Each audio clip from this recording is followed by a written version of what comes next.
2 പതിറ്റാണ്ടിൻ്റെ ദൈവിക ശുശ്രൂഷ പാരമ്പര്യം, 100-ലേറെ ഭക്തിഗാനങ്ങളിലൂടെയും ലേഖനങ്ങളിലൂടെയും വിശ്വാസികളുടെ മനസ്സിൽ ദൈവസ്നേഹത്തിൻ്റെ അലയടികൾ സൃഷ്ടിച്ച സർഗവൈഭവം. അക്ഷരങ്ങളിൽ സംഗീതവും വിശ്വാസവും നിറച്ച റവറൻ സുനിൽ ഗബ്രിയേൽ അച്ഛനാണ് ഇന്നത്തെ ആത്മീയ രേഖകളിലെ അതിഥി.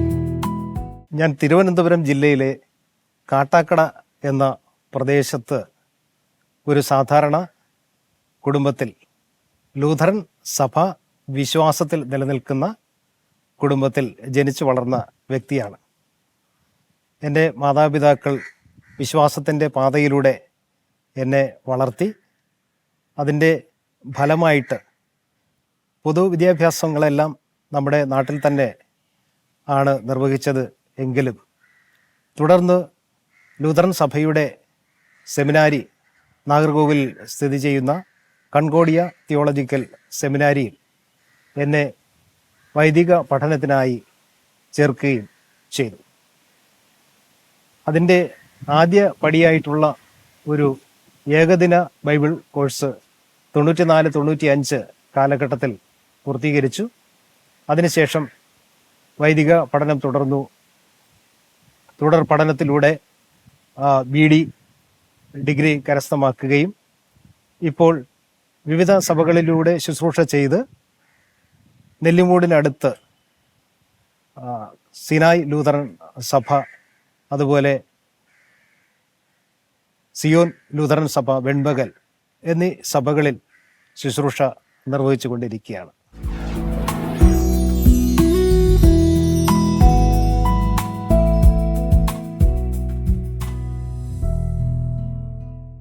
ഞാൻ ഈ 94-95 കാലഘട്ടത്തിൽ ആദ്യത്തെ ഒരു 1 ഇയർ ബൈബിൾ കോഴ്സ് പഠിച്ചതിൻ്റെ ശേഷം വിവിധ ഇടങ്ങളിൽ ഞങ്ങളുടെ സെമിനാരിയും ഞങ്ങളുടെ സഭ സിനഡും നിയോഗിക്കുന്നതനുസരിച്ച് സഹ ശുശ്രൂഷകരായിട്ട് ട്രെയിനിങ്ങിൻ്റെ ഭാഗമായിട്ട് കടന്നു ചെല്ലാറുണ്ട്. തൃപ്തികരമായി ആ ട്രെയിനിങ് പൂർത്തിയാക്കിയെങ്കിൽ മാത്രമേ വൈദിക പഠനത്തിന് വേണ്ടി വീണ്ടും സെമിനാരിയിൽ ഞങ്ങൾക്ക് പ്രവേശനം ലഭിക്കുമായിരുന്നുള്ളൂ. അങ്ങനെ ആ ഒരു കാലഘട്ടത്തിൽ ഞാൻ വയനാട്, കണ്ണൂർ, അതുപോലെ തന്നെ മലപ്പുറം ജില്ലകളിലെ വിവിധ ഇടങ്ങളിൽ, കൽപ്പറ്റ, അതുപോലെ നടുവിൽ എന്ന് പറയുന്ന കണ്ണൂരിലുള്ള ഒരു സ്ഥലം, അതോടൊപ്പം തന്നെ മലപ്പുറം ജില്ലയിലെ വണ്ടൂർ തുടങ്ങിയ സ്ഥലങ്ങളിൽ അച്ഛന്മാരുടെ സഹായിയായിട്ട്, സഹശുശ്രൂഷകനായിട്ട് ട്രെയിനിങ്ങിൻ്റെ ഭാഗമായിട്ട് ശുശ്രൂഷ ചെയ്തിരുന്നു. ആ കാലഘട്ടത്തിലാണ് ഞാൻ വീട് വിട്ട്, നാട് വിട്ട്, കുടുംബത്തെ വിട്ട് വളരെ അകലയിലേക്ക് പോകുന്നതായ ഒരു സാഹചര്യം ഉണ്ടായത്. ഈ കാലഘട്ടത്തിൽ അന്നത്തെ കാലത്ത് ഇന്നത്തെ പോലെയുള്ള സൗകര്യങ്ങൾ ഇല്ലായിരുന്നത് കൊണ്ട് 97, 98, 99, 2000 വരെയുള്ള ആ വർഷങ്ങളാണ്. ആ സമയത്ത് ഇന്നത്തെ പോലെ മൊബൈൽ സംവിധാനങ്ങളോ അതുപോലെ മറ്റ് എൻ്റർടൈൻമെൻറ്റിനുള്ള സംവിധാനങ്ങളോ അധികം ഇല്ലാത്ത ഒരു കാലമാണല്ലോ. അപ്പോൾ ആ കാലഘട്ടത്തിൽ അവിടെ ഞാൻ ഒറ്റയ്ക്ക് താമസിക്കുന്ന സാഹചര്യങ്ങളാണ്. ഈ പറഞ്ഞ ഇടങ്ങളിലൊക്കെ ഒറ്റയ്ക്ക് താമസിച്ച് ശുശ്രൂഷ ചെയ്തു വരുമ്പോൾ ആ ഒരു അർത്ഥത്തിൽ പറഞ്ഞാൽ അതൊരു ഏകാന്ത ജീവിതം. ആ ഏകാന്ത ജീവിതത്തിൽ എനിക്ക് കൂട്ടായിരുന്നത് അധികവും പുസ്തകങ്ങളാണ്. വളരെ ചെറിയ പ്രായത്തിൽ സ്കൂൾ വിദ്യാഭ്യാസ കാലത്ത് തന്നെ ഒരു 7ാം ക്ലാസ് ഒക്കെ ആയപ്പോൾ തന്നെ ഞാൻ പല പുസ്തകങ്ങളും വായിക്കുന്ന ഒരു ശീലം ഉണ്ടായിരുന്നെങ്കിലും ഈ പ്രത്യേകമായ കാലഘട്ടത്തിൽ ഞാൻ തികച്ചും ഒറ്റയ്ക്കായിരിക്കുമ്പോൾ പുസ്തകങ്ങൾ എൻ്റെ കൂട്ടായിരുന്നു. അങ്ങനെ എല്ലാത്തരം പുസ്തകങ്ങളും വായിക്കുമായിരുന്നു. സാഹിത്യ രചനകളൊക്കെ ഇങ്ങനെ വായിക്കുമായിരുന്നു. അടുത്തുള്ള ലൈബ്രറികളിൽ നിന്ന് ബുക്ക് എടുക്കുകയും വായിക്കുകയും ചെയ്യുമായിരുന്നു. ഈ വായന ഒരു പരിധിവരെ എന്നെ എഴുത്തിലേക്ക് കൊണ്ടെത്തിക്കുവാൻ ഇടയായി. എന്നാൽ എന്ത് എഴുതണം എന്നുള്ള ഒരു ചിന്തയിലേക്ക് നമ്മൾ വരുമ്പോൾ സ്വാഭാവികമായിട്ടും എൻ്റെ ഉള്ളിൽ കുറച്ച് സംഗീതവും ഉണ്ട്. ഞാനങ്ങനെ സംഗീതം അഭ്യസിച്ച ആളല്ലെങ്കിലും എൻ്റെ ഉള്ളിൽ കുറച്ച് സംഗീതവും ഉള്ളതുകൊണ്ട് പാട്ടിനോട് വലിയ പ്രിയമുള്ള ആൾ ആയിരുന്നു. ഒരുപാട് പാട്ട് കേൾക്കുകയും ഒക്കെ ചെയ്യുന്നതും. അപ്പോൾ പാട്ടുകളുടെ വരികളെ പ്രത്യേകമായി ഞാൻ ശ്രദ്ധിക്കുന്ന കൂട്ടത്തിലുമായിരുന്നു. അതുകൊണ്ട് എനിക്ക് പാട്ടിനോട് താല്പര്യം ഉണ്ടാവുകയും പാട്ടെഴുത്തിലേക്ക് എൻ്റെ ശ്രദ്ധ കേന്ദ്രീകരിക്കപ്പെടുകയും ചെയ്തു. അങ്ങനെ ഏകാന്ത ജീവിതത്തിൻ്റെ അനുഭവങ്ങളിലൂടെയാണ് ആദ്യമായിട്ട് പാട്ടുകൾ എഴുതി തുടങ്ങുന്നത്. അപ്പോൾ ആദ്യം എഴുതിയതൊക്കെ കുട്ടിപ്പാട്ടുകളായിരുന്നു, അതായത് കുട്ടികൾക്കുള്ള പാട്ടുകളായിരുന്നു. ഉദാഹരണം, ആദ്യമായിട്ടൊക്കെ എഴുതി തുടങ്ങി ചെല്ലക്കുരുവി ചെല്ലക്കുരുവി പോരാമോ, നാഥനെ വാഴ്ത്താൻ ഗീതങ്ങൾ പാടാൻ പോരാമോ, ഇങ്ങനെയൊക്കെയാണ്. അത്തരത്തിലുള്ള കുട്ടികളുടെ പാട്ടെഴുതി അതിന് ഈണം തന്നെ പകർന്ന് ഇങ്ങനെ കുട്ടികളിലേക്ക് എത്തിയപ്പോൾ അവർ അതിനെ വളരെ സന്തോഷത്തോടെ സ്വീകരിച്ചപ്പോഴാണ് എനിക്ക് മനസ്സിലായത് എന്നിൽ ഒരു എഴുത്തുകാരൻ ഉണ്ട്, അല്ലെങ്കിൽ ഒരു എഴുത്തുകാരൻ ഉറങ്ങിക്കിടക്കുന്നു എന്നുള്ള ഒരു തോന്നൽ വന്നത്. പിന്നീട് ആ ഒരു പ്രേരണയിൽ നിന്ന് പിന്നീട് കുറച്ചുകൂടെ കുട്ടികളുടെ പാട്ടല്ലാത്ത ഗൗരവമായ ക്രിസ്തീയ ഗീതങ്ങൾ രചിക്കുന്ന ഒരു നിലയിലേക്ക് കാര്യങ്ങൾ മാറുകയാണ്. അവിടെ നിന്ന് പിന്നെ ഇങ്ങനെ ഡയറിയിൽ ഇങ്ങനെ വരികൾ എഴുതി പാട്ടുകൾ എഴുതി വയ്ക്കുന്ന ഒരു ശീലം ഉണ്ടായി. ഏറിയ പങ്കും പാട്ടുകൾ എഴുതുമ്പോൾ അതിനോടൊപ്പം ഒരു ഈണവും കൂടെ മനസ്സിലുണ്ടായിരുന്നത് കൊണ്ട് ആ ഈണം കൂടെ പാടി മനസ്സിൽ സ്ഥിരപ്പെടുത്തി പോകുന്ന ഒരു രീതിയും എനിക്ക് എൻ്റെ രചനയിൽ ഉണ്ടായിരുന്നു. ഇങ്ങനെ പാട്ടുകൾ ഒരുപാട് എഴുതി സൂക്ഷിച്ചതിന് ശേഷം പിൽക്കാലത്ത് കുറേ വർഷങ്ങൾ പിന്നിട്ടപ്പോൾ ആ പാട്ടുകൾ എവിടെയെങ്കിലും ജനങ്ങളിലേക്ക് എത്തണം, അല്ലെങ്കിൽ ജനങ്ങൾ ഈ പാട്ടുകൾ കേൾക്കണം, ഈ വരികൾ ജനങ്ങളിൽ എത്തണം എന്നൊക്കെ ആഗ്രഹിച്ചപ്പോൾ ആണ് ആദ്യമായി CD ഇറക്കുന്ന ഒരു ചിന്തയിലേക്ക് വന്നത്. അങ്ങനെ ആദ്യ രചനകൾ ഒരു CD-യിലൂടെ അനുപമ സ്നേഹം എന്ന പേരിൽ ഞാൻ പുറത്തിറക്കി. എല്ലാ പാട്ടുകളും ഞാൻ തന്നെ ഈണം ചെയ്ത് ഒരു 12 പാട്ട് ചേർത്ത് ഒരു CD പുറത്തിറക്കുകയുണ്ടായി. ഈ CD-യിലെ പാട്ടുകൾ കേട്ടതിന് ശേഷം അതുവരെയും എൻ്റെ രചനകൾ കണ്ടിട്ടില്ലാത്ത, അല്ലെങ്കിൽ വായിച്ചിട്ടില്ലാത്ത, കേട്ടിട്ടില്ലാത്ത ആളുകൾ ഈ പാട്ടുകൾ കേട്ടതിന് ശേഷം ഒരുപാട് അച്ഛന്മാരുടെ ഭാഗത്തു നിന്നും അതുപോലെ വിശ്വാസികളുടെ ഭാഗത്തു നിന്നും എൻ്റെ രചന നല്ലതാണ്, അല്ലെങ്കിൽ രചനാ ഗുണമുണ്ട്, എഴുത്തിൻ്റെ വഴിയിൽ എനിക്ക് ചില കാര്യങ്ങളൊക്കെ ഇനിയും ചെയ്യാൻ സാധിക്കും എന്നുള്ള രീതിയിൽ അവരുടെ പ്രോത്സാഹനം എനിക്ക് ലഭിച്ചു.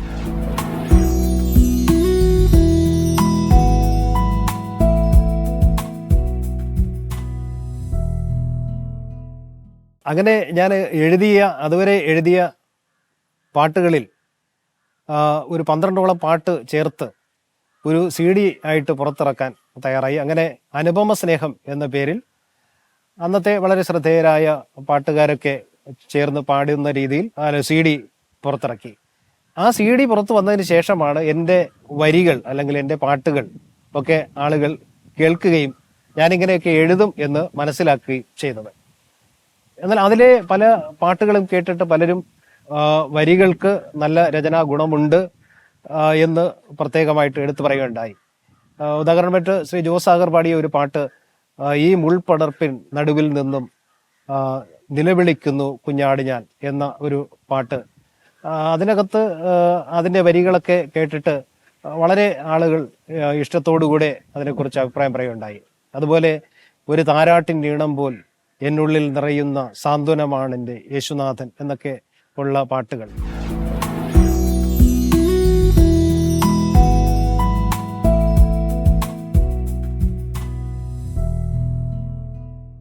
ഇങ്ങനെയൊക്കെ ഉള്ള വരികൾ, പാട്ടുകൾ ഒക്കെ കേട്ടിട്ട് പലരും നല്ല അഭിപ്രായം പറയുകയും ഈ പാട്ടുകൾ അല്ലെങ്കിൽ എൻ്റെ രചനകൾ നല്ലതാണ് എന്ന് അഭിപ്രായപ്പെടുകയും ചെയ്തതും പ്രോത്സാഹിപ്പിച്ചതും വിശേഷിച്ചും പല അച്ഛന്മാരും അതുപോലെ തന്നെ പല വിശ്വാസികളും അതിനെക്കുറിച്ച് നല്ല അഭിപ്രായം പറയുകയും ചെയ്തു. ഇതൊക്കെ ഞാൻ തന്നെ ഈണം നൽകി ചെയ്തതുകൊണ്ട് അതിനും പ്രത്യേകമായിട്ടൊരു അപ്രീസിയേഷൻ മറ്റുള്ളവരിൽ നിന്ന് ലഭിക്കുകയുണ്ടായി. ആ പ്രോത്സാഹനമാണ് തുടർന്ന് വീണ്ടും പാട്ടുകൾ എഴുതാനും അതുപോലെ പാട്ടുകൾ ജനങ്ങളിലേക്ക് എത്തിക്കാനും എന്നെ പ്രേരിപ്പിച്ചത്. അങ്ങനെ വീണ്ടും പാട്ട് എഴുത്ത് തുടർന്നു. വീണ്ടും CD പുറത്തിറക്കുന്ന സന്ദർഭമുണ്ടായി. അതിൽ പ്രത്യേകിച്ച് എടുത്തു പറയേണ്ടത് എൻ്റെ തിരുമൊഴികൾ എന്ന ഒരു CD ആയിരുന്നു. ശ്രീ കെസ്റ്റർ ഉൾപ്പെടെയുള്ള പ്രശസ്തരായ ഗായകർ, ശ്രീ ജോസാഗർ തുടങ്ങി പ്രശസ്തരായിട്ടുള്ള ഗായകരൊക്കെ പാടിയ പാട്ടുകളായിരുന്നു അതിലുണ്ടായിരുന്നത്. ഈ പാട്ടുകളുടെ ഒരു പ്രത്യേകത എന്താണെന്ന് വെച്ചാൽ അത് യേശുവിൻ്റെ ക്രൂശീകരണവുമായി ബന്ധപ്പെട്ട പാട്ടുകൾ മാത്രം ആയിരുന്നു. 10 പാട്ടുകളിൽ 7 പാട്ടും യേശു ക്രൂശിൽ നിന്ന് അരുളി ചെയ്ത ഓരോ തിരുമൊഴികളെ അടിസ്ഥാനപ്പെടുത്തി എഴുതിയവയായിരുന്നു. അതിൻ്റെ ടൈറ്റിൽ സോങ് ആയി പാടിയത് കാലമേ എന്ന് തുടങ്ങുന്ന ഒരു പാട്ട്. അത് ശ്രീ കെസ്റ്റർ പാടിയ പാട്ട് വളരെയേറെ എല്ലാവർക്കും പ്രിയകരമായി. അതിൻ്റെ വേറെ ഒരു പ്രത്യേകത പറയുകയാണെങ്കിൽ, ഞാൻ എഴുതി പോകുമ്പോൾ പലപ്പോഴും കുറച്ച് പ്രാസം അതിനകത്ത് എഴുത്തിൽ വരാറുണ്ട്. ചിലപ്പോൾ ആദ്യ അക്ഷരപ്രാസം അങ്ങനെ ഒക്കെ വരാറുണ്ട്. അങ്ങനെ പ്രാസം പ്രത്യേകിച്ചും ഈ പാട്ടിലൊക്കെ നല്ല രീതിയിൽ പ്രാസം വന്നിട്ടുണ്ട്. ഇപ്പോൾ കായിൽ തന്നെ ഒരു പ്രാസം അതിനകത്ത് ഒന്ന് ചെറുതായിട്ടൊന്ന് പാടി പറയാം. കാലമേ കാലമേ കാണിക്ക നൽകി ഈശ്വരൻ, കാലയവനിക നീക്കി ദേവൻ, കാരുണ്യവാൻ മനുജനായി, കാരിരുമ്പാണിയിൽ കാൽക്കരമർപ്പിച്ചു, കാരുണ്യവാൻ മുഴുബലിയായി. ഇങ്ങനെ ആദ്യ അക്ഷരങ്ങളെല്ലാം കാ അങ്ങനെ തന്നെ തുടർന്നു പോകുന്നുണ്ട്. ഇതുപോലെ പല പാട്ടുകളിലും പ്രാസത്തിൻ്റെ ഒരു ചേർച്ച കൊണ്ടുവരാനായിട്ട് സാധിച്ചിട്ടുണ്ട്. ഇങ്ങനെയുള്ള രചനകളിലെ ഈ പ്രാസം, അതുപോലെ ചില പാട്ടുകളിൽ നമ്മൾ ഉപയോഗിക്കുന്ന ചില പ്രത്യേക പ്രയോഗങ്ങൾ, അതൊക്കെ നമ്മുടെ എഴുത്തിൽ നമുക്കൊരു പ്രത്യേകമായ ദൈവിക അനുഗ്രഹം അല്ലെങ്കിൽ ദൈവികമായ ഒരു കൃപയുണ്ട് എന്ന് സ്വയം ബോധ്യപ്പെടുന്നതിന് സഹായകമായിട്ടുണ്ട്.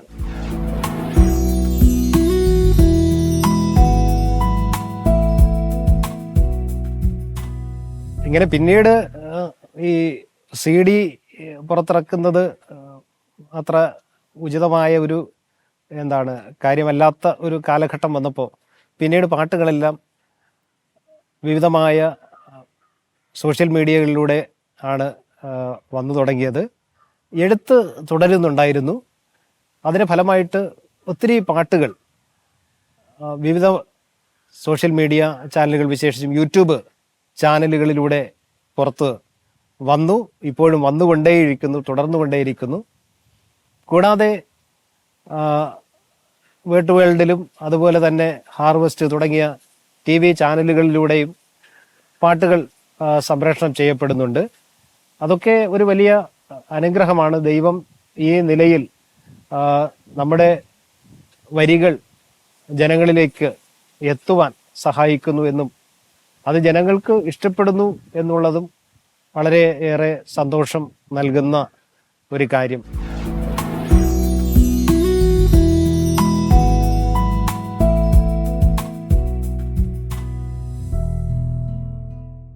പിന്നെ നമ്മുടെ ഈ രചനകളുമായി ബന്ധപ്പെടുത്തി ചിന്തിക്കുമ്പോൾ, നമ്മുടെ രചനകൾ അല്ലെങ്കിൽ നമ്മൾ എഴുതുന്ന പാട്ടുകൾ അത് ജനഹൃദയങ്ങളിലേക്ക് കടന്നു ചെല്ലുമ്പോൾ അവരെ വിശ്വാസത്തിൽ ഒന്നുകൂടെ ബലപ്പെടുത്തുന്നതിനും അതുപോലെ തന്നെ ദൈവത്തോട് കുറച്ചുകൂടെ അടുപ്പിക്കുന്നതിനും അത് പ്രയോജനമാകണം എന്നുള്ള ആഗ്രഹത്തിൽ തന്നെയാണ് എഴുതുന്നത്. വെറുതെ കേവലമായി എന്തെങ്കിലും കുറച്ച് വരികൾ കുത്തിക്കുറിച്ച് ഒരു പാട്ട് ഉണ്ടാക്കുക എന്നുള്ള ലക്ഷ്യത്തിൽ ഇതുവരെയും ഒന്നും എഴുതിയിട്ടില്ല. ചിലർക്ക് വേണ്ടി ചില ഈണത്തിന് പാട്ട് എഴുതി കൊടുത്തിട്ടുണ്ട്. പക്ഷേ ഈണത്തിന് പാട്ട് എഴുതിയപ്പോൾ പോലും അതിനകത്ത് കാതലായ എന്തെങ്കിലും വിശ്വാസപരമായ അംശങ്ങൾ ഉണ്ടാകണം, അല്ലെങ്കിൽ അതിലൂടെ അവർക്ക് ദൈവികമായ ചില ബോധ്യങ്ങൾ കിട്ടണം എന്ന് ആഗ്രഹിച്ചിട്ടുണ്ട്. ഉദാഹരണമായിട്ട് പറയുകയാണെങ്കിൽ, ഒരു യൂട്യൂബ് ചാനലിന് വേണ്ടി അവർ ആവശ്യപ്പെട്ടതനുസരിച്ച് ചെയ്തു കൊടുത്ത ഒരു പാട്ട് ശ്രീ പന്തളം ബാലൻ ആലപിച്ച പാട്ടാണ്. അതിനകത്ത് 7 സ്വരങ്ങളും തികയില്ല ദൈവമേ തവ സ്തുതിഗീതം പാടിയിടുവാൻ, 7 നിറങ്ങളും തികയില്ല നാഥ തവ സ്നേഹചിത്രം ഞാൻ വരച്ചെടുക്കാൻ എന്നാണ് അതിൻ്റെ ആദ്യ വരി പല്ലവി എഴുതിയത്. അതിൻ്റെ താഴേക്ക് പോകുന്ന സമയത്ത് പ്രാണനെ ഇന്നും മരണത്തിൽ നിന്നും, മിഴികളെ കണ്ണീർ കണങ്ങളിൽ നിന്നും, പാദങ്ങളെ ഇന്ന് വീഴ്ചയിൽ നിന്നും കരുതും സ്നേഹം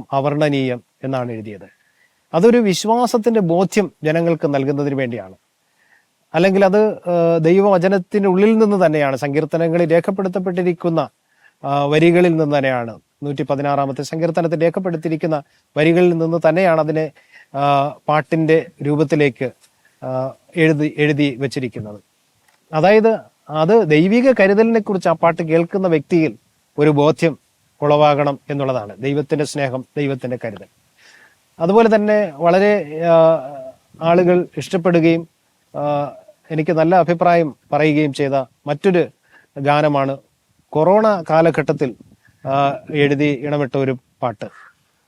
ആ പാട്ട് പുറത്തു വന്നപ്പോൾ വളരെയേറെ എല്ലാവരും എന്നെ അഭിനന്ദിച്ചു. കാരണം ആ വരികൾ, അതിൻ്റെ ഈണം ഉൾപ്പെടെ, കൊറോണയുടെ ഒരു ഭീതിയുടെ അവസ്ഥയിൽ വീട്ടിൽ നിന്ന് ആരും പുറത്തിറങ്ങാൻ പറ്റാത്ത സാഹചര്യത്തിൽ ആയിരുന്ന സമയത്ത്, വീടിനുള്ളിൽ ഇരുന്ന സമയത്ത് പെട്ടെന്ന് ഒരു ദിവസം മനസ്സിൽ ഇങ്ങനെ തോന്നുകയാണ്, എല്ലായിടത്തും എല്ലാവരും ഭീതിയോടെ ഇനി എന്തായി തീരും എന്നുള്ള ഒരു ആകുലത പങ്കുവെക്കുമ്പോൾ മനസ്സിലിങ്ങനെ തോന്നുകയാണ്, ദൈവം നമ്മുടെ സങ്കേതവും ബലവുമാണ്.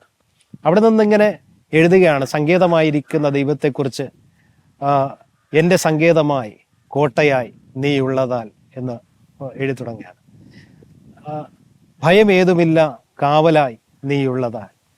അപ്പോൾ ദൈവം നമുക്ക് കാവലായി തുണയായി ഉണ്ട് എന്നുള്ള ആ ഒരു ഓർമ്മപ്പെടുത്തൽ, അത് ജനങ്ങളിലേക്ക് കൊടുക്കാൻ, ജനങ്ങൾക്ക് പങ്കുവയ്ക്കാൻ, ആ ഒരു ഭീതിയുടെ കാലഘട്ടത്തിൽ അവരെ ഒന്നുകൂടെ ബലപ്പെടുത്താനായിട്ട് ഉള്ള ഒരു ചിന്തയിൽ നിന്നാണ്, അങ്ങനെ ഒരു ബോധ്യത്തിൽ നിന്നാണ് ആ ഗാനം പിറന്നത് എന്നുള്ളതാണ്. ആ വരികളും ജനങ്ങളിലേക്ക് കടന്നു ചെന്നപ്പോൾ വളരെയേറെ ജനങ്ങൾ ഇഷ്ടത്തോടെ അതിനെ സ്വീകരിച്ചു. പ്രത്യേകിച്ചും ആ ഒരു സാഹചര്യത്തിൽ, ആ ഒരു അന്തരീക്ഷത്തിൽ ജനങ്ങൾക്കത് വളരെയേറെ ആശ്വാസം പകർന്നു എന്നുള്ളതാണ്.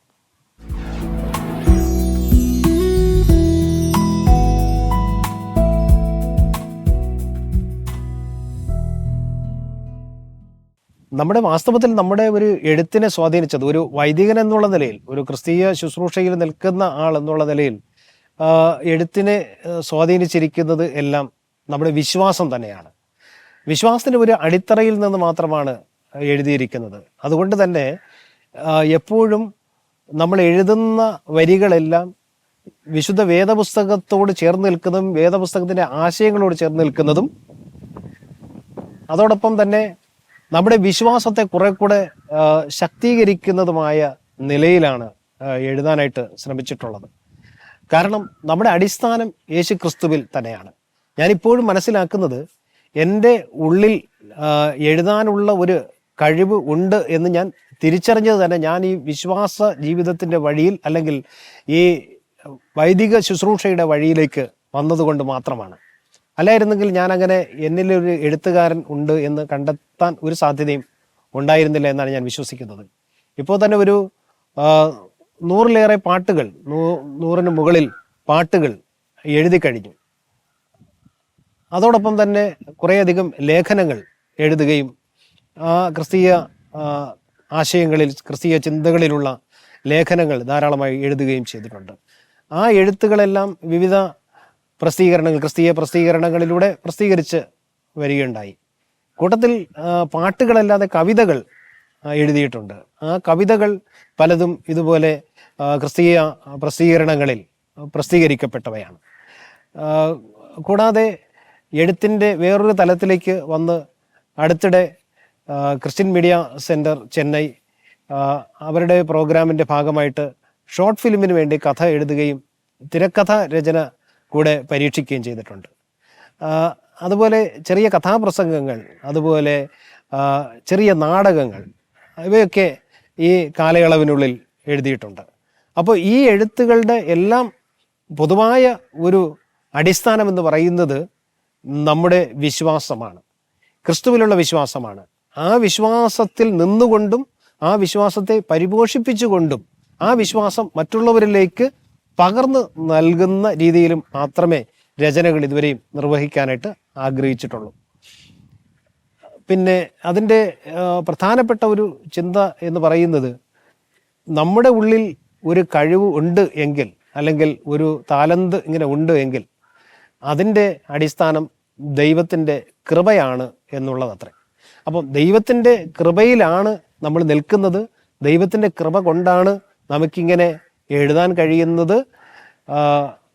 എന്തെങ്കിലുമൊക്കെ നമുക്ക് ചെയ്യാൻ കഴിയുന്നതിൻ്റെ കാരണം ദൈവത്തിൻ്റെ കൃപയാണ് എന്നുള്ള ഒരു ശരിയായ വിശ്വാസബോധ്യം നമ്മുടെ ഉള്ളിൽ ഉള്ളപ്പോൾ മാത്രമേ നമുക്ക് ഇതൊക്കെ ഇങ്ങനെ ചെയ്യാനായിട്ട് സാധിക്കൂ എന്നുള്ള ഒരു സത്യവും ഞാൻ പ്രത്യേകമായിട്ട് ഈ സമയം പറയാൻ ആഗ്രഹിക്കുകയാണ്.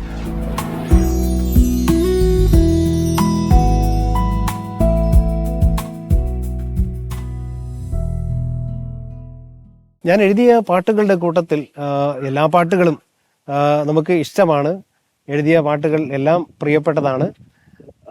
എങ്കിലും ചില പാട്ടുകൾ കേട്ടിട്ട് ജനങ്ങൾ അതിൻ്റെ വരിയെക്കുറിച്ചൊക്കെ അതിലൂടെ നമ്മൾ പങ്കുവെച്ച ആശയത്തെക്കുറിച്ചൊക്കെ അപ്രീഷിയേറ്റ് ചെയ്യുന്ന സമയങ്ങളിൽ നമ്മൾ കുറച്ചുകൂടെ മനസ്സിലാക്കുന്നു, അത് കുറച്ചുകൂടെ എല്ലാവർക്കും പ്രിയകരമായി മാറുന്നു എന്നുള്ളത്. അത്തരത്തിൽ മാത്രമല്ല, നമ്മുടെ ഉള്ളിൽ തന്നെ ഒരു സാറ്റിസ്ഫാക്ഷൻ നമുക്ക് കിട്ടുന്ന ചില പാട്ടുകൾ ഉണ്ട്. ചിലതൊക്കെ എഴുതി കഴിയുമ്പോൾ നമ്മുടെ ഉള്ളിൽ അങ്ങനെ ഒരു തൃപ്തി തോന്നുന്ന തരത്തിൽ, ഒരിക്കലും എഴുത്തിൽ നമ്മൾ തൃപ്തി ആയി എന്ന് പറയാൻ പാടില്ല, പക്ഷെ എങ്കിലും നമുക്ക് ആ ഒരു പ്രസ്തുത ആശയം നമുക്ക് ഭംഗിയായിട്ട് ജനങ്ങളിൽ എത്തിക്കാൻ കഴിഞ്ഞു എന്ന് തോന്നുന്ന ചില പാട്ടുകളുണ്ട്. അത്തരത്തിൽ ഉള്ള ഏറ്റവും ആദ്യ കാലത്തെ എൻ്റെ രചനകളിൽ ഏറ്റവും ശ്രദ്ധേയമായ പാട്ട്, എനിക്ക് തന്നെ പ്രിയകരമായിട്ട് തോന്നിയിട്ടുള്ള ഒരു പാട്ട് ഈ മുൾപടർപ്പിൻ എന്നുള്ള ഒരു പാട്ടാണ്. ഈ മുൾപടർപ്പിൻ നടുവിൽ നിന്നും നിലവിളിക്കുന്നു കുഞ്ഞാടു ഞാൻ, ഇടയൻ്റെ വിളി വിട്ടു ഇടയൻ്റെ പാത വിട്ടു വഴി തെറ്റി അലഞ്ഞൊരു കുഞ്ഞാടു ഞാൻ. ഇങ്ങനെ ഒരു പാട്ട്. അതിൻ്റെ അടുത്ത ഭാഗത്തിലേക്ക് പോകുമ്പോൾ, ലോകത്തിൻ പാതകൾ മാടി വിളിച്ചപ്പോൾ നന്മയും തിന്മയും ഓർത്തില്ല ഞാൻ, ഇടയൻ്റെ പിൻവിളി കേൾക്കാതെ ഞാൻ ലോകസുഖങ്ങൾക്ക് ഓടി അകന്നു എന്നുള്ള തരത്തിലാണ് ആ വരികളെങ്ങനെ മുമ്പോട്ട് പോകുന്നത്. അപ്പോൾ അത് ഇഷ്ടപ്പെട്ട ഒരു രചനയായിരുന്നു. പിന്നീട് അതുപോലെ തന്നെ വളരെ ഇഷ്ടം തോന്നിയ, അല്ലെങ്കിൽ എഴുത്തിൽ ഇഷ്ടം തോന്നിയ വരികളാണ് ഏഴ് സ്വരങ്ങളും തികയില്ല ദൈവമേ തവ സ്തുതി ഗീതം പാടിയിടുവാൻ എന്നുള്ള വരികളും ആ പാട്ട് വളരെ പ്രിയകരമായിരുന്നു. അതുപോലെ തന്നെ കാൽവരി കുന്നിലൻ പ്രാണനാഥൻ കാൽകരം ആണിയിൽ തൂങ്ങിടുമ്പോൾ അരുളിയ തിരുമൊഴിയൊരു പ്രാർത്ഥനയായി പിതാവേ ഇവരോട് ക്ഷമിക്കണമേ എന്ന് ക്രൂശിലെ 1-ാമത്തെ തിരുമൊഴിയെ അടിസ്ഥാനപ്പെടുത്തി എഴുതിയ ഒരു പാട്ടുണ്ട്. അത് വളരെ ഇഷ്ടമുള്ള രചനയായിരുന്നു. അതുപോലെ തന്നെ ക്രൂശിലെ 3-ാമത്തെ തിരുമൊഴി അമ്മയും മകനുമായിട്ട്, അല്ലെങ്കിൽ അമ്മയും യേശുവുമായിട്ടുള്ള ആ സംഭാഷണത്തെ സൂചിപ്പിക്കുന്ന ആ ഒരു ഗാനം കാൽവരിനാഥൻ എന്ന ഒരു പാട്ട് വളരെ ശ്രദ്ധേയമായിരുന്നു. കാൽവരിനാഥൻ കരളലിഞ്ഞു അമ്മയെ കണ്ടു മനമലിഞ്ഞു എന്ന ഒരു പാട്ട്. അതുപോലെ അതിനകത്ത് ഒരുപാട് പാട്ടുകൾ നമുക്കിങ്ങനെ എടുത്ത് പറയാനുണ്ട്. സ്വാഭാവികമായിട്ടും നമ്മൾ എഴുതിയ പാട്ടുകളെക്കുറിച്ച് നമുക്ക് ഒരു ഇഷ്ടം ഉണ്ടെങ്കിൽ തന്നെയും ചില പാട്ടുകൾ കുറച്ചുകൂടെ, പാതയോരം പാപിയാം ഞാൻ അനുതാപമൂറും ഹൃദയവും മിഴിനീരുണങ്ങ മനവുമായി കാത്തിരുന്നു ഏകനായി നാഥനേശുവിൻ വരവിനായി, ഇങ്ങനെ എഴുതിയിട്ടുണ്ട്. അപ്പോൾ ഇങ്ങനെയുള്ള പാട്ടുകൾ നമ്മുടെ രചനയിൽ വന്നത് നമുക്കൊരു സന്തോഷമായിട്ട് അനുഭവപ്പെട്ടിട്ടുണ്ട്. കൂടാതെ എടുത്തു പറയേണ്ടത്, നമ്മൾ പലപ്പോഴും ഈ റെക്കോർഡിങ് ചെയ്തിരിക്കുന്ന പാട്ടുകൾ പാടിക്കാനായിട്ട് പോകുന്ന സമയത്ത് ഗായകർ, അതുപോലെ അവിടെ ഇരിക്കുന്ന റെക്കോർഡിങ്ങിന് ഇരിക്കുന്നവരായാലും അതുപോലെ ഒപ്പം ഇരിക്കുന്നവരായാലും അതിനോട് ബന്ധപ്പെട്ട് സഹകരിക്കുന്ന ആളുകൾ ആ വരികൾ വളരെ നന്നായിരുന്നു എന്ന് പറയുന്ന സന്ദർഭം ഒരുപാട് ഉണ്ടായിട്ടുണ്ട്.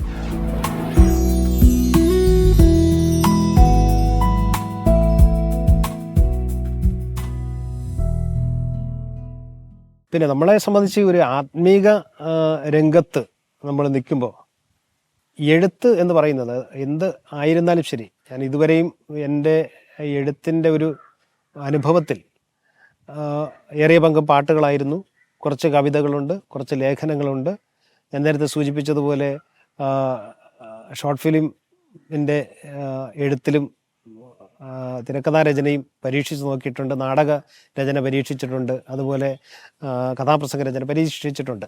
പക്ഷേ ഈ മേഖലകളൊക്കെ നമ്മൾ പരീക്ഷിക്കുമ്പോഴും, അല്ലെങ്കിൽ പരീക്ഷണാർത്ഥം എഴുതിയവയും, അല്ലെങ്കിൽ നമുക്കത് സാധിക്കുമെന്നുള്ള ഉറപ്പോടെ എഴുതിയവയും, ഏത് കാര്യങ്ങളായിരുന്നാലും ശരി, നമ്മൾ ചെയ്യുമ്പോൾ ആത്മീക രചന തികച്ചും ആത്മീകമായ ഒരു പ്രചോദനം കേൾവിക്കാരിൽ ഉളവാക്കുന്നതാകണം എന്നുള്ളതാണ്. ആത്മീക രചന വെറുതെ വരുന്നതല്ല എന്നാണ് ഞാൻ വിശ്വസിക്കുന്നത്. കാരണം ഒരു പാട്ടും ഞാൻ കുറച്ച് വാക്കുകൾ ചേർത്ത് ഒരു പാട്ടുണ്ടാക്കാമെന്ന് വിചാരിച്ചിട്ട് ഒരു പാട്ടും അങ്ങനെ എഴുതിയിട്ടില്ല. അങ്ങനെ ഒന്നും സംഭവിക്കുന്നതുമില്ല. ഒരു ദിവസം കുറച്ച് പാട്ട് എഴുതി വയ്ക്കാം, അല്ലെങ്കിൽ ഒരു പാട്ട് എഴുതാം എന്ന് വിചാരിച്ച് പേനയും പേപ്പറും എടുത്ത് ഇരുന്ന് അങ്ങനെ ഒരു പാട്ട് എഴുതിയ ഒരു സംഭവവും ഇല്ല. കാരണം ഇതെല്ലാം ഒരു ദൈവകൃപയിൽ നിന്ന് നമുക്ക് ലഭിക്കുന്ന ഒരു കാര്യം ആണ്. അതുകൊണ്ട് തന്നെ ആത്മീക രചനകൾ ഒരു ഏതെങ്കിലും മറ്റ് രചനകളുടെ ഒരു തലത്തിൽ നിന്നുകൊണ്ട് മറ്റ് രചനകൾ നിർവഹിക്കുന്ന ഒരു ലാഘവ ബുദ്ധിയോടുകൂടെ ചെയ്യാതിരിക്കുക എന്നുള്ളതാണ് എനിക്ക് എൻ്റെ ഒരു അനുഭവത്തിൽ നിന്ന് പറയാനായിട്ടുള്ളത്. വളരെ സ്വാഭാവികമായി വിശ്വാസത്തിൻ്റെ അനുഭവത്തിൽ നിന്ന്, നമ്മുടെ ഹൃദയത്തിൽ നിന്ന് കടന്നു വരുന്ന കാര്യങ്ങളെ നമ്മൾ എഴുതാൻ ശ്രമിക്കുക. അല്ലാതെ നമ്മൾ കുറച്ച് ബുദ്ധി ഉപയോഗിച്ച് ചില പുസ്തകങ്ങളുടെ സഹായം തേടി, ചില ആളുകൾ ചെയ്യുന്നത് പോലെ ചിലപ്പോൾ ഡിക്ഷണറിയുടെ വരെ സഹായം തേടിയൊക്കെ എഴുതുന്ന ആളുകളുണ്ട്, നല്ല പദങ്ങൾ ഉപയോഗിക്കാമെന്ന് വിചാരിച്ചിട്ട്. അത്തരത്തിലൊന്നും ഉള്ള ഒരു രീതി നമ്മൾ അവലംബിക്കുന്നത് ക്രിസ്തീയ എഴുത്തുകളിൽ ഒരിക്കലും യോഗ്യമല്ല എന്നുള്ളതാണ്. ക്രിസ്തീയ എഴുത്തുകൾ എപ്പോഴും വിശ്വാസത്തിന്റെ അടിസ്ഥാനത്തിൽ, ദൈവ പ്രചോദനത്തിൽ, ആത്മാവിൻ്റെ ഒരു പ്രചോദനത്തോടുകൂടി ഉള്ളിൽ നിന്ന് കടന്നു വരുന്ന കാര്യങ്ങളെ, അത് എന്തായിരുന്നാലും ശരി, അതിനെ നമ്മൾ രേഖപ്പെടുത്തുക എന്നുള്ളത് തന്നെയാണ് ക്രിസ്തീയ രചന നിർവഹിക്കുന്ന ആൾക്കാർ അവലംബിക്കേണ്ടുന്ന ഒരു രീതി എന്നാണ് എനിക്ക് പ്രത്യേകമായിട്ട് ഈ സമയം ഓർമ്മിപ്പിക്കാനുള്ളത്.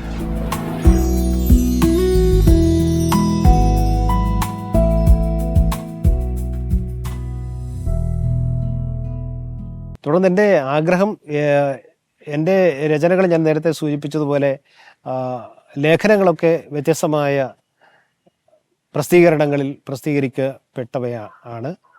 കവിതകൾ അങ്ങനെ പ്രസിദ്ധീകരിക്കപ്പെട്ടവയാണ്. പാട്ടുകൾ എവിടെയും അങ്ങനെ ഒരു പ്രസിദ്ധീകരണത്തിൻ്റെ ഭാഗമായിട്ട് വന്നിട്ടില്ല. പാട്ടുകളെല്ലാം ഓഡിയോ വീഡിയോ ലെവലിലാണ് നിലവിൽ ഉള്ളത്. അപ്പോൾ ഇതെല്ലാം കൂടെ ചേർത്ത് വെച്ച്, എൻ്റെ രചനകളെല്ലാം ചേർത്ത് ഒരു പുസ്തകമായി തയ്യാറാക്കുക എന്നുള്ള ഒരു ആഗ്രഹം നിലവിൽ ഉണ്ട്. അതിനകത്ത് ഇതുവരെയുള്ള പദ്യരചനകൾ ആയിരുന്നാലും, കവിത, പാട്ട് ഉൾപ്പെടെയുള്ള രചനകളും, അതുപോലെ ഗദ്യരചനകളായിരുന്നാലും അതെല്ലാം കൂടെ കൂട്ടിച്ചേർത്ത് കോർത്തിണക്കി ഒരു ചെറിയ പുസ്തകമായിട്ട് പ്രസിദ്ധീകരിക്കണം എന്നുള്ള ആഗ്രഹം മനസ്സിൽ ഉണ്ട്. അതൊരു ഭാവി പരിപാടിയായിട്ട് മനസ്സിൽ വിചാരിക്കുന്നുണ്ട്. പിന്നെ ഭാവിയിൽ ദൈവം നൽകുന്ന കൃപയ്ക്കൊത്തവണ്ണം ഈ വിശ്വാസത്തിൻ്റെ അനുഭവത്തിൽ നിന്നുകൊണ്ട് ഇനിയും ധാരാളം പാട്ടുകൾ എഴുതണം, ഈണമിടണം, ഇനിയും ജനങ്ങളിലേക്ക് എത്തിക്കണം എന്നുള്ള ആഗ്രഹം തീർച്ചയായിട്ടും ഉണ്ട്. അതോടൊപ്പം തന്നെ മറ്റ് രചനകൾ, ഗാനരചനയല്ലാതെ മറ്റ് ക്രിസ്തീയ രചനകൾ കുറച്ചുകൂടെ സജീവമായി ചെയ്യണം എന്നുള്ള ആഗ്രഹം തീർച്ചയായിട്ടും മനസ്സിൽ ഉണ്ട്. എന്തായിരുന്നാലും ഏതും ദൈവനാമമഹത്വത്തിന് വേണ്ടി മാത്രമാണ്. അതിന് ദൈവം സഹായിക്കുമെന്നുള്ള വിശ്വാസമാണ് ഇതുവരെയും ഉള്ളത്. ദൈവത്തിൽ അതിനായി ആശ്രയിക്കുന്നു, അതിനായി ദൈവത്തിൽ ശരണപ്പെടുന്നു.